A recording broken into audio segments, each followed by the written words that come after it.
Well, hello. I'm Anthony Siccaro, founder and president of Providence Financial and Insurance Services located in Woodland Hills, California. I'm also founder and president of Anthony Siccaro Law, which is located in Granada Hills, California. Also, I'm host of the Providence Financial Retirement Show, which airs every Saturday on AM 870 KRL Lays the Answer for, I think, about 8 years or so now.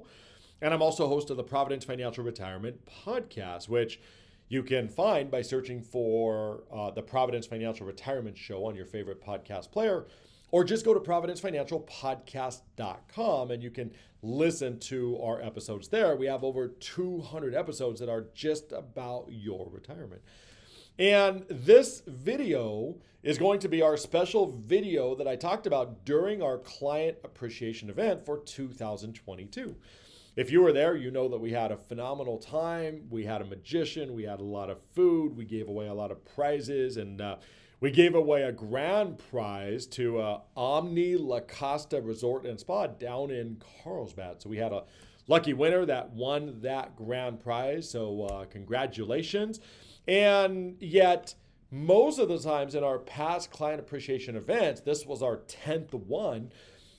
Most of the times I like to do a market update. And yet there was really some competition on my end as far as should I give you an update about the changes that have happened with me and Providence Financial and some of the things that have gone on, or should I give you a market update because I'm really not going to have time to do both.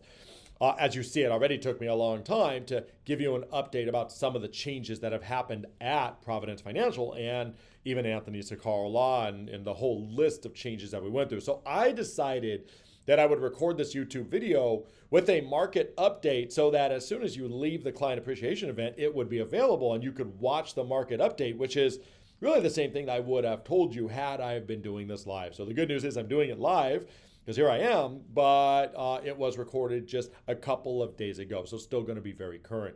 But during that client appreciation event, I did give you a broad update as to everything that's gone on with us. In a few days, that update or that my talk with you guys where I gave you that update will be available on YouTube as well too. So if you didn't attend the event and you wish you would have seen it, just hang out for a few days and it'll be uploaded to YouTube once we get it all edited and all that. And then you'll be able to watch it and you'll be able to see the updates that we gave.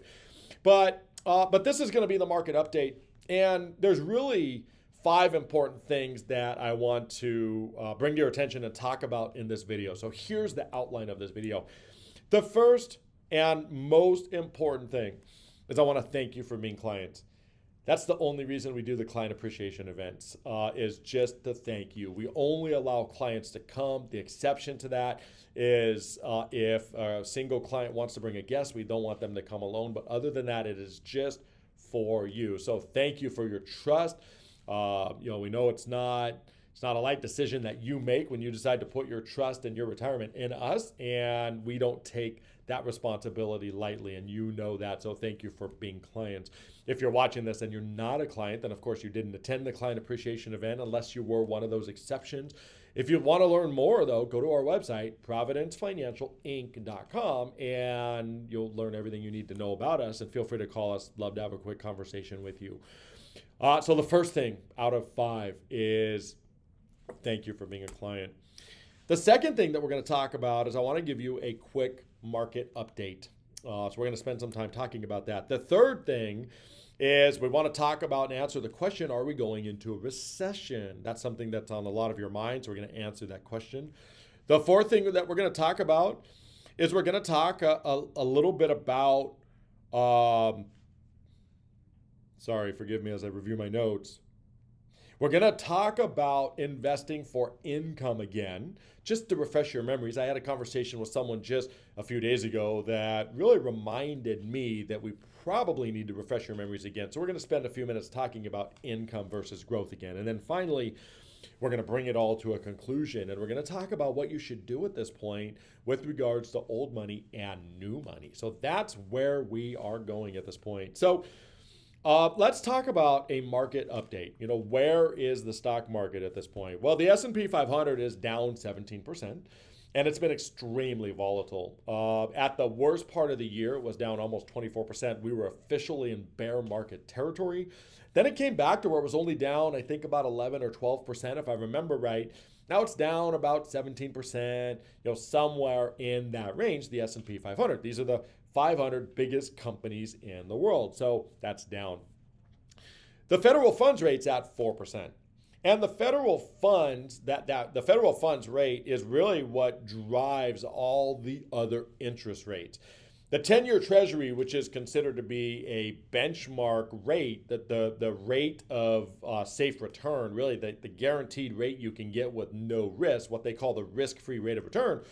Well, that 10-year Treasury, which is sitting a little bit below 4% as of this date, as of this recording, I think it's November 15th. It is November 15th, 2022. The Fed funds rates, the 10-year Treasury is a little bit lower than 4%.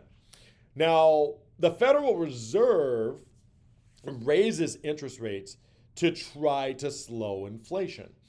Inflation right now is at 40-year highs, and in 2020, inflation was at 1.4%. And just last month, inflation clocked in at 7.7%, and that was down a couple of percentage points from where it had been just the previous month. So inflation has just gone through the roof, and the Federal Reserve, in their response to inflation, raises interest rates. When you raise interest rates, it causes everything to be more expensive, which means people generally are going to spend less, which then means that it's going to slow down the revenues that corporations receive, which slows down the profits, which slows down the economy. And that's what they want. High inflation is an overheated economy. Low inflation is a cooled off economy. And the Federal Reserve wants somewhere in the range of 2%. That's their target. The last clock in October was 7.7%. So still well above their target. And as a result, the Federal Reserve has raised interest rates 5 times this year. 6 consecutive times going back to 2021, the end of 2021 when they had their first raise. And interest rates, the Fed funds rate has gone from 0.25% to 4%. If my math serves me right, that's a 16-fold increase. That's a massive, massive increase. So as a result of that increase, and as a result of the stock market expecting that eventually people are going to be spending less money and expecting that corporate revenues are going to drop, and that's going to translate into corporate profits dropping. Because of all that, the stock market has had a sell-off. It's not been a major sell-off. It's gone into bear market territory again, down 24% at its worst, and it bounced back to only down 11, 12%. Now it's down 17%. So it's not as bad as it could be, but it certainly is a sell-off, but it's in response to the fact that goods and services are going to cost more because the Federal Reserve has raised the Fed funds rate, which is making it more expensive to live so people can buy less. And that's exactly what they want. They want the economy to cool off. And so the stock market is recognizing that. So is it safe to say that the higher interest rates go, the more the stock market is going to go down? It could be. But there's other factors that come into play. It's not just interest rates. It also has to do with the unemployment rate. Right now, the unemployment rate's at 3.7%, still very, very low. And over 2020 and 2021, the government printed a lot of money, and they gave a lot of money to consumers. A lot of people didn't spend money because there was nothing to do. They couldn't go out to eat. They couldn't travel, so they saved up a lot of money. So consumer savings is still at elevated levels. It's come down in the COVID period. It was at all-time highs, not a surprise. So it's come down a little bit, but because of the post-pandemic, the fact that people can get out, the people don't want to be locked up. It's been a while. People almost seem to have the attitude that I'm going to go do what I want to do, no matter how much it costs. And because they've got savings, because they've saved up the money, they have the ability to do that. So people are spending their savings to continue to just pay for the higher inflation. So the higher inflation, although it's slowed down spending a little bit, it hasn't slowed down spending to the point where people are not spending. And a lot of that has to do with the savings that people saved during that time. the pandemic time when they were locked up. Another thing that has to do with the fact is that the pandemic caused a lot of people to decide not to continue working.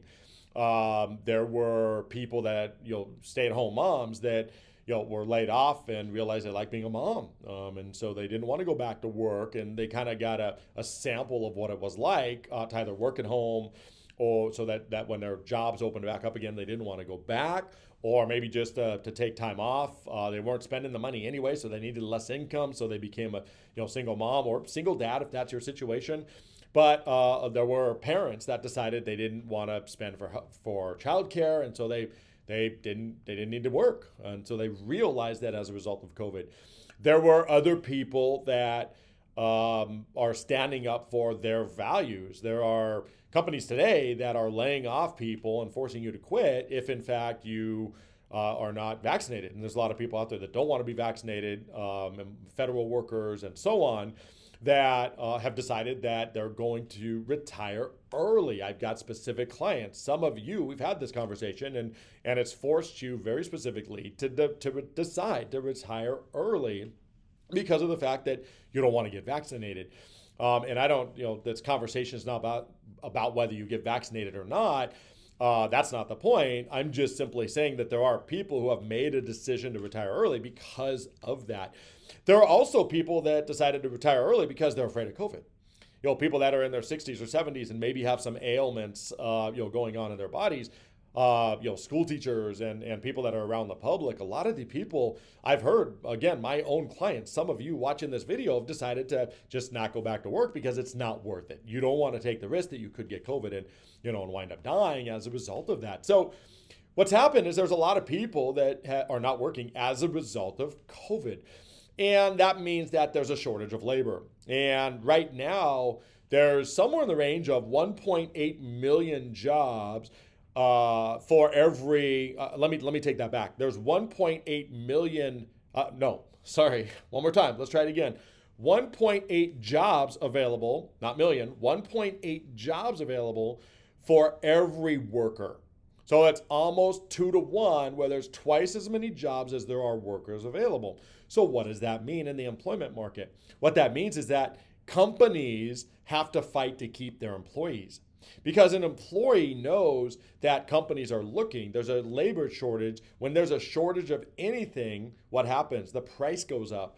It's a simple supply-demand equation, right? When the demand for something is high and the supply is low, the price is going to go up. Well, the demand is high on employees because a lot of people retired, so we need workers.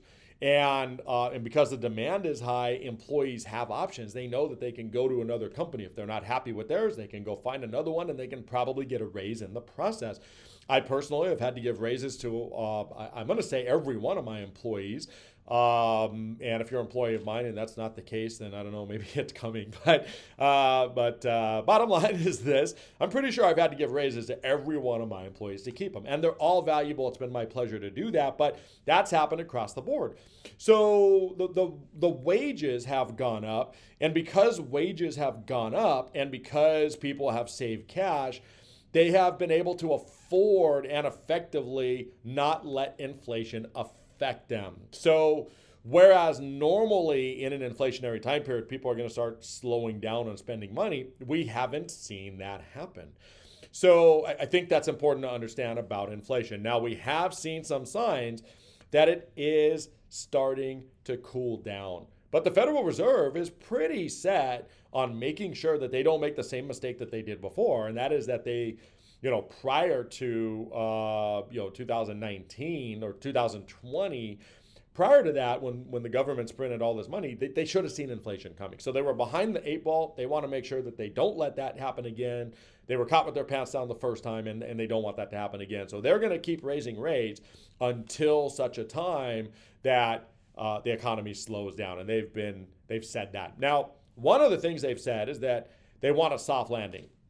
What does that mean? Well, it means that they don't want to be a recession.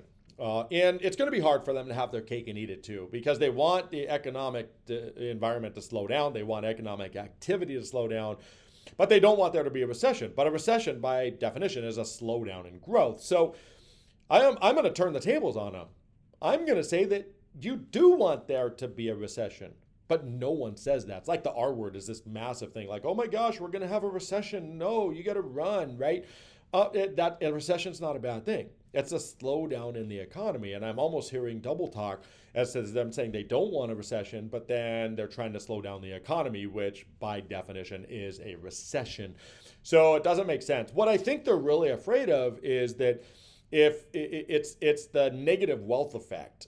That's what they're afraid of. The wealth effect basically says that if you have a lot of income, you've got a lot of savings, you've got a good job, your portfolio's doing well, stock market's doing well, you're feeling good, you're not afraid to spend money.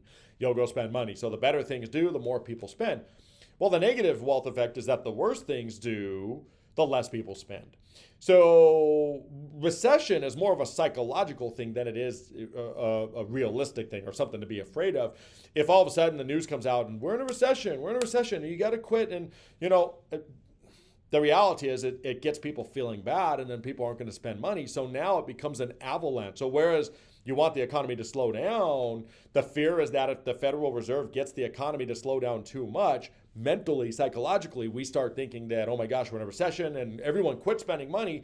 And what should have been just a downward ease of a short, shallow, slowdown, gentle slowdown now turns into an avalanche. And now all of a sudden, economic activity grinds to a halt, and now we're in a massive recession. And that's the third thing that we're talking about is recession. If you haven't kind of picked that up, we kind of moved into point number 3. But that's what the Federal Reserve, they're saying they don't want to cause it, but they have to cause it to get the slowdown. What they really don't want is this psychological avalanche to happen. And if they act too quickly, if they act too brashly, if they move too fast, it could cause this recession. And once you get people thinking, once people become scared, it's hard to get unscared. And that's why you have things like 2001, when the tech crash came, right? People got scared, market went down almost 50%. And then 2008, Lehman Brothers crashed and the financial crisis started, and people got really scared and quit spending money, and everything dropped by right around 60%. And then go back to COVID, right? At the beginning of 2020, from February until April, it was about a month and a half where the market dropped almost 40%. It was all panic selling. It's because of fear. And most people, it's very difficult to become unafraid very quickly. You get afraid and it tends to shock you. And if that happens, if the recession is too big, too deep, goes down too far or too fast, then it could really stop you in your tracks, and that's not good. The government, the Federal Reserve, doesn't want the economy to stop. They want the economy to slow down. Now, there's another concern here, though, and that is that a lot of investors are starting to feel immune to the risk. And that's the opposite of what the Federal Reserve is afraid of, or what the Federal Reserve is trying to keep from happening. The Federal Reserve is worried that if you get scared, you'll get too scared. You'll quit spending money, and all of a sudden, a recession will be deep and it will go down further. The market will crash further than it should because people are afraid. Well, on the other hand, some of you have the opposite concern, and that is more of an immunity. The Federal Reserve pumped in trillions of dollars when the stock market went down by almost 40% at the beginning of COVID. And what a lot of you took that to mean is that the stock market is no longer a dangerous asset class. It's almost like no matter what the stock market does, the reality is that it's going to come back. Even if the stock market goes down, the Federal Reserve is going to pump some money. They're not going to let us go into depression. They're not going to let us go into bear market. They're not going to let this. They're just going to continue to pump money. And so to you, it almost seems like the stock market is almost a safe asset class. That's not the case. That was the case then. The Federal Reserve pumped in money. But you have to remember there is still risk with the stock market. And we had a 60% crash in 2008. We had a 50% crash in 2001. So if we've had a 60% crash any one time in history, what do we know could happen again? It could happen again. But I've talked to a lot of you that think it can't happen again. Now, not recently, because things have been more negative. But the reality is it can happen again, and you just have to respect the stock market. You have to know that if you're in the stock market, you can lose money. So I think that's important. Now, let's jump back to recession real quick. I'm an attorney. I like definitions. The general definition of a recession is 2 negative quarters of GDP decline, or 2 quarters of negative GDP decline. GDP is gross domestic product. That's how you determine whether a country is positive or negative. It's all based on GDP. It's all based on gross domestic product. And first quarter of 2022 and second quarter of 2022 were negative declines in GDP. Therefore, we're in a recession. But no one admitted it.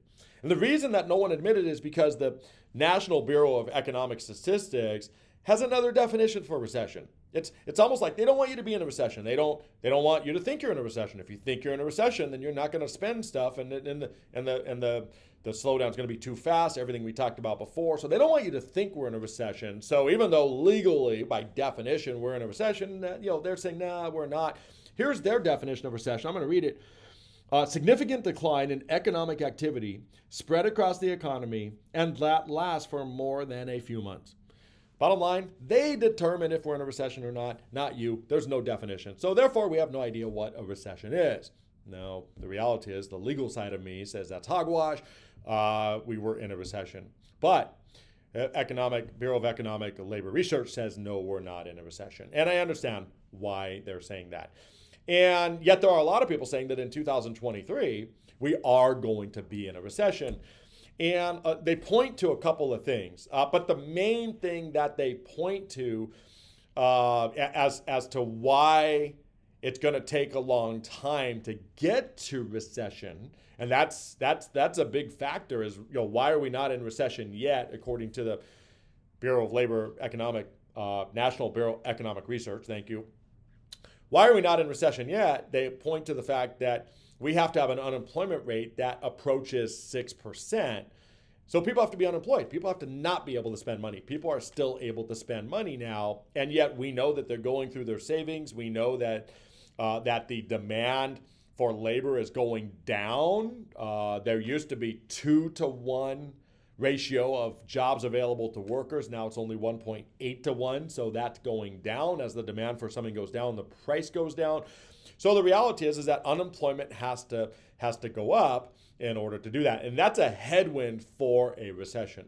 But the Federal Reserve, and the primary argument for a recession is the Federal Reserve has told us they're going to raise rates and do whatever it takes until we get down to 2%. Now, folks, going from 7.7% inflation rate down to 2.7% inflation rate that's a massive decline. The Federal Reserve is going to have to raise interest rates many more times in order to get us down to that level. Now, the reality is inflation is a lagging indicator. And that means that if the Federal Reserve raises interest rates today, we don't see that in spending for a few months. So it could be that the Federal Reserve and the raising of interest rates thus far has already had a negative impact. It just hasn't caught up yet. It's still lagging. I personally think that that's some of what's going on. So the Federal Reserve, with their interest rates at currently 4%, the Fed funds rate at 4%, right now I think there's an 80% chance in December. That's what it's targeted at. I think there's an 80% chance that in December they're going to go another 0.5% to 4.5%. But I'm not sure it's going to get much higher than that. 4.5%, maybe 5%. But I don't think it's going to get much higher than that before we start to see the unemployment rate go up, before we start to see inflation come down. And it's going to take a while to do that.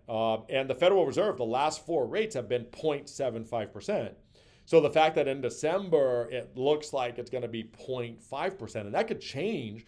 But the fact that it looks like it's going to be 0.5% is already the Fed just slowing down a little bit. So even if we do have other interest rate hikes beyond that, maybe not 0.75, maybe 0.5, maybe 0.25%.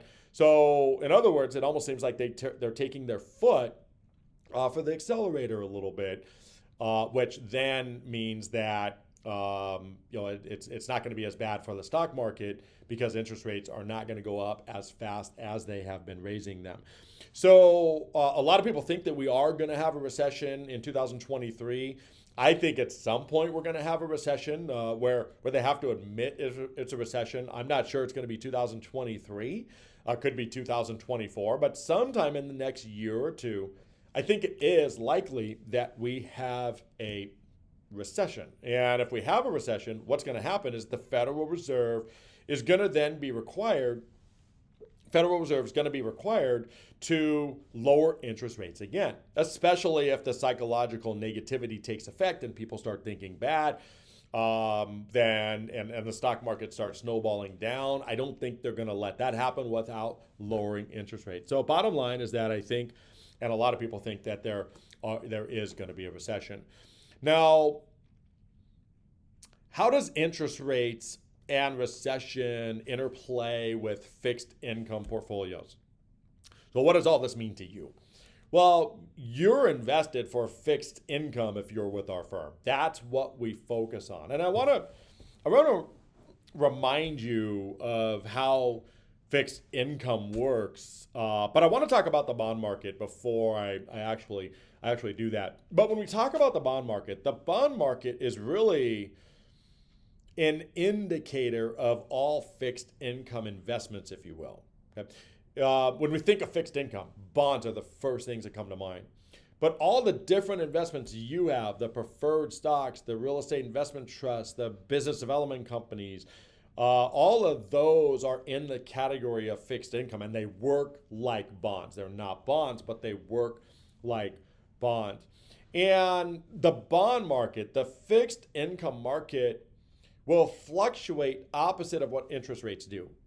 So if interest rates go up, then bonds and fixed income goes down. And I don't want to take any time and explain why that is. I know some of you might have that question. If that's a burning question, call me. I'll be more than happy to explain it. But I don't want to take this and turn it into a technical lesson. But just know that when interest rates grow, your fixed income portfolio is going to fluctuate down. But the good news is your income is fixed. There is a reason they call it fixed income, is because your income is fixed. And it's fixed depending on the kind of investment that you have, but your income is going to remain the same. But back to the bond market for a second. The bond market, and I'm reading my notes because I almost couldn't believe this when I read it, but the bond market has had its worst year since 1969. Worst year since 69. So let me see, I'm 51. So I guess that's its worst year in 53 years. 53 years. And the bond market is on its way to having its second year loss in a row. So if it goes down again in 2022, as it looks like it will, it's going to have been down in 2021, 2022, 2 years in a row. And guess how many times that's happened ever? None. Zero. That's never happened before. Here's the question. Do you care? The answer is no. You shouldn't. You probably do. Because emotionally, we look at our statements, right? And it's down. And, and I've talked to some of you. And I know that, that you look at your statements, it's down, and you call me up and you want to have a conversation about why your portfolio and should you sell. And I know some of you are worried, and that's part of why I'm, doing this video, but you shouldn't be. And the reason you shouldn't be worried is simply because of the fact that we know your portfolio is going to fluctuate. But the reality is that regardless of the fluctuation, your income is going to remain the same. Because when you invest in bonds or other bond-like instruments that we have, most of your investments are based on contract. And that means that when your investments mature, when the bonds in your portfolio mature, you're guaranteed to get your principal back, no matter what the downward fluctuation is. So a lot of times it's really just a temporary paper loss, specifically with regard to the bonds in your portfolio. But even with some of the things that work like bonds, maybe the maturity date is way far out there, maybe they don't have a maturity date. The bottom line is you're going to keep getting your income, regardless of the fact that this is the worst bond market since 1969, as we said. So if you're living off of your income and your portfolio is down in value, do you care? Do I care? It doesn't matter. And I don't know, let's put some numbers to it.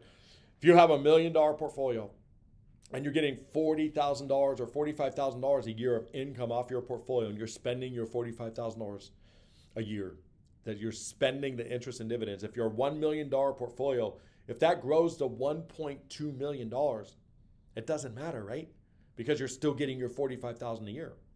And if your $1 million goes the other way, like they have, if your $1 million goes down 20% to $800,000, as long as you're spending your $45,000 a year and you're living off your $45,000 a year, does it really matter that the portfolio value fluctuated down to $800,000? The answer is no.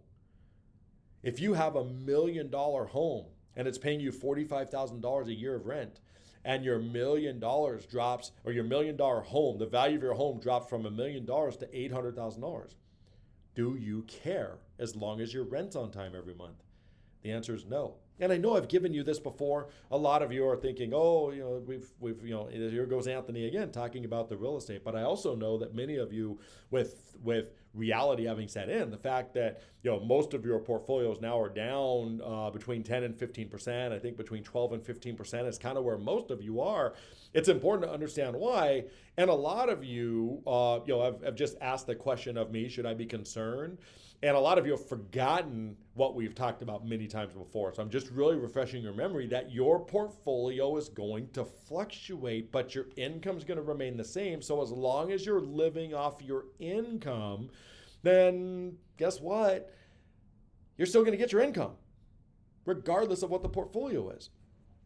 And then when the Federal Reserve winds up lowering interest rates, because they're going to have to at some point. Interest rates are not going to keep raising at the same rate that they are.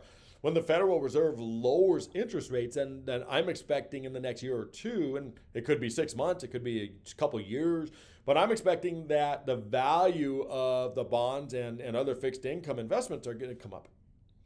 And I think you'll see a pop in your portfolio, kind of a spring in your portfolio at some point, and you'll feel better. Now, I don't care whether that happens or not, because if you're getting your income, you shouldn't care either. We don't care what the value of the home is as long as the rent's on time. But that's the logic. That's the brain part of it. That's the thinking part, the logical part of it. The emotional part of it is, when you get your statement and you're down, you're like, oh. I'm looking at you guys remember the old Sanford and Sons, right? It's like what the old guy writes, like, oh, my heart. Oh, my heart. That's what happened when I have no idea where that came from, but the reality is that's what happens when you get your statements. You've watched these videos before. It's all about the income. You're getting income. Your income is going to stay the same, but it still is an emotional thing. Right? But you shouldn't care. And for those of you that are getting your income is going to stay the same. We haven't had a change in income at all based on everything going on. Your income's the same. What about those of you that are not spending your income? Well, you should be thanking your lucky stars, the Lord, whoever you believe in, that the value of your portfolio is down. Why? Because of the simple fact that you are reinvesting your interest and dividends. And do you want, when we go to reinvest those interests and dividends for you, the income that you're getting, that you're not spending, silly question, but do you want us to reinvest those interests and dividends when the price of investments is high or when the price of investments is low? Of course, low, right? Well, the good news is they're low. So we're reinvesting. And what that means is you're adding to your portfolio, you're buying more shares, you're getting shares on sale, so that what's going to wind up happening down the road is at some point when the Federal Reserve lowers rates and your accounts bounce back up, they spring back up like I talked a minute ago, you're going to have more shares to spring up with them, and you're going to come out smelling like a rose. I'm convinced of that, and I think within the next year or two. But really, you just have to be patient while this process happens. Right? And I don't want you to lose any sleep as a result of this. But the bottom line is that it's a very emotional component. So the logical side is that it makes sense. We're reinvesting low, but then the emotion kicks in when you wind up getting your statement and you wind up seeing you wind up seeing on your statement that your account value has gone down. Right? So bottom line is that we probably have a recession coming. The bond market has done horrible as far as total return is concerned. But if you're invested for income like you are, we don't care. That's the key to understand. And there's old money and there's new money. Your old money, we reinvest your dividends and interest at the current prices. You're getting a discount on things. If you're spending your income on the old money, your income stays the same. But what if you have money on the sideline? What if that's new money? What if you have new money that you're thinking about investing? A lot of you have cash on the side, you're thinking about investing. What do you do with it? It's a phenomenal time to invest because your bond portfolio is down, stock market's down. It's a great time to get some money to work. So if you have money on the side that you're thinking about doing something with, you're not sure what to do, it's a phenomenal time. The bond market's there's been headlines out there that it's probably the best time since 1969 to buy bonds because of where they are. And stocks are currently, as I record this, down 17%. You're getting an instant 17% discount on stocks. So if you have new money and you're thinking about investing, you're not sure what to do, feel free to give me a call. So I hope this special client appreciation event market update video has helped. I hope I've refreshed your memory as far as how investing for income works. I hope you have a better understanding of the stock market and the fact that we probably have a recession coming, including the fact that it's just nothing to be afraid of. If you have any questions at all, please contact me. You can hit us up on our website, providencefinancialinc.com. If you have any legal issues, you can find us at anthonysicarolaw.com or just search Anthony Sicaro in Granada Hills. More than happy to help you. But again, for those of you that were at the Client Appreciation event, thank you for your trust in us. Thank you for your business. I hope you had a great time. And if you have any questions, please contact us. Thank you.